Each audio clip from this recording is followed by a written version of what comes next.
Hi friends, Billy King back here to talk to you about a ranger that came out a couple years ago, but I have just been secretly obsessed about. First, you can't really talk about rangers nowadays without talking about how terrible they are. Well, terrible they were. They've added a bunch of new rules, they've taken out a bunch of crap you don't need, and then gave you a bunch of stuff that I guess you also don't need. But I've also noticed that a lot of the people from the Baldurs Gate 3 community aren't aware of the big internet joke that D&D heads have had for a long time, where rangers are not the greatest. But that's just an opinion. Everybody has their opinion on what's not the greatest. Mine personally is actually sorcerers. I don't think sorcerers are that fun to play at all. They're fun to multi-class into, but I would never play a sorcerer outright, like through a whole 20 levels. That sounds awful. But the first thing they did to correct ranger is they got rid of natural explorer and gave them deft explorer, which comes with 3 different abilities. Right off the bat, at level 1 you get expertise with something called canny. You get a couple of languages,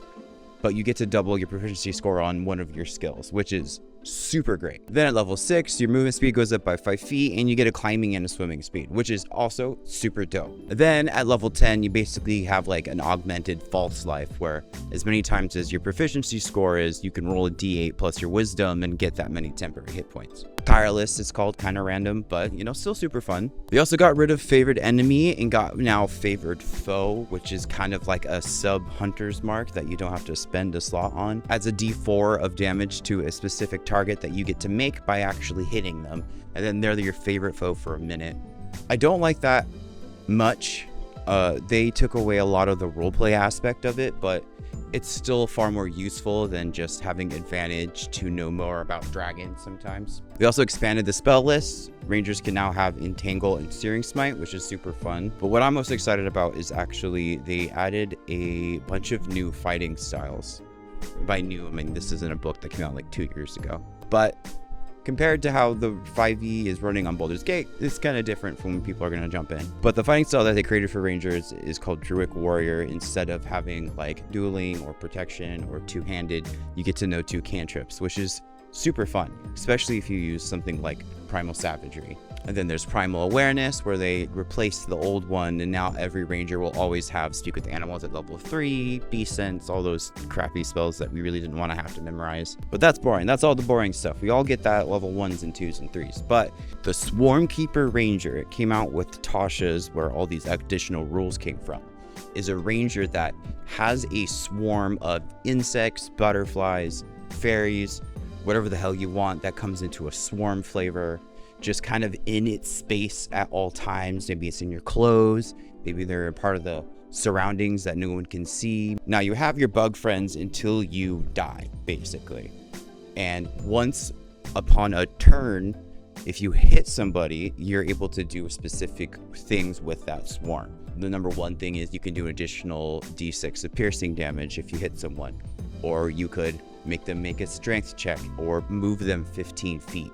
Or you could move yourself 5 feet. But this gets elevated and becomes even better at level 11. Now my halfling has his pants just full of bees, right? And now every time he hits somebody, instead of doing a d6 of piercing, I'll do a d8. Or I can have the bees explode out of my pants and make me hover for 10 feet. At level 3, we don't just get our new bug friends, but we also have a bunch of different spells which incorporate the bugs themselves. You get Mage Hand as a cantrip, but it's your bugs.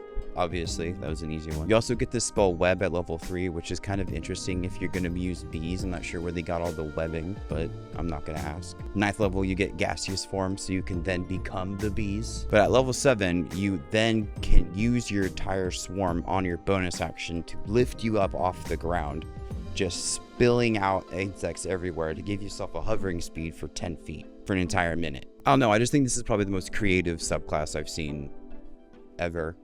It just sounds so incredibly fun. I want to make several of these. I want to make one halfling with the pants full of bees, and then I want to make a half elf with a shawl made of monarch butterflies. Like, I want to do this several times. I was trying to think of really cool ways to multi-class to take advantage of this, and because you can only use your swarm's damaging ability once you make an attack, once on a turn, you'd have to find a way to be able to attack on other people's turns. So the Sentinel feat would be a good option.